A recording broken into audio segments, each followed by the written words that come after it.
কঠোর নিরাপত্তার মধ্য দিয়ে পশ্চিমবঙ্গ বিধানসভা নির্বাচনের প্রথম দফার ভোট গ্রহণ শুরু হয়েছে।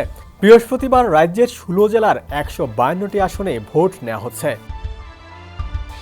ভোর ৫:৩০ থেকে মক পোল শুরু হয়। সকাল ৭টা থেকে আনুষ্ঠানিকভাবে ভোট গ্রহণ শুরু হয়, চলবে সন্ধ্যা ৬টা পর্যন্ত। সকাল থেকে বিভিন্ন ভোট কেন্দ্রে ভোটারদের দীর্ঘ সারি লক্ষ্য করা গেছে।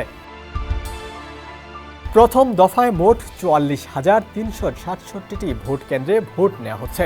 এর মধ্যে প্রধান বুথ রয়েছে ৪১,৪১৮টি এবং সহকারী বুথ ২,৯৫৮টি। প্রতি বুথে গড়ে ভোটার সংখ্যা ৮১৩ জন। নিরাপত্তা নিশ্চিত করতে ২,৪০৭ কোম্পানি কেন্দ্রীয় বাহিনী মোতায়েন করা হয়েছে। কেন্দ্রীয় বাহিনী ও পুলিশ মিলিয়ে প্রায় ৫ লাখ কর্মী এই দফার ভোট পরিচালনায় দায়িত্ব পালন করছেন। ভোটার তালিকার সর্বশেষ সংশোধনের পর এবারে নির্বাচনের মোট ভোটার সংখ্যা দাঁড়িয়েছে ৩,৬০,৭৭,১৭১ জন।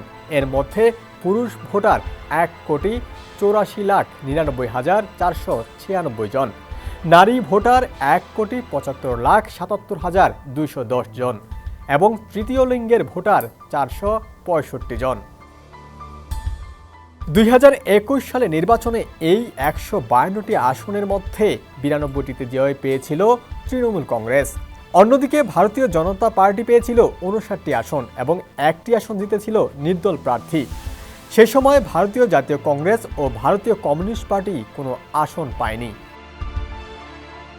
এবার মালদহ, মুর্শিদাবাদ ও উত্তর দিনাজপুর এই ৩ মুসলিম অধ্যুষিত জেলায় মোট ৪৩টি আসনে সংখ্যালঘু ভোট গুরুত্বপূর্ণ ভূমিকা রাখতে পারে বলে ধারণা করা হচ্ছে। তবে এইসব এলাকায় সংখ্যালঘু ভোটের বিভাজন নিয়ে নানা সমীকরণ তৈরি হয়েছে। পশ্চিমবঙ্গের দ্বিতীয় দফার ভোট গ্রহণ অনুষ্ঠিত হবে আগামী ২৯ এপ্রিল।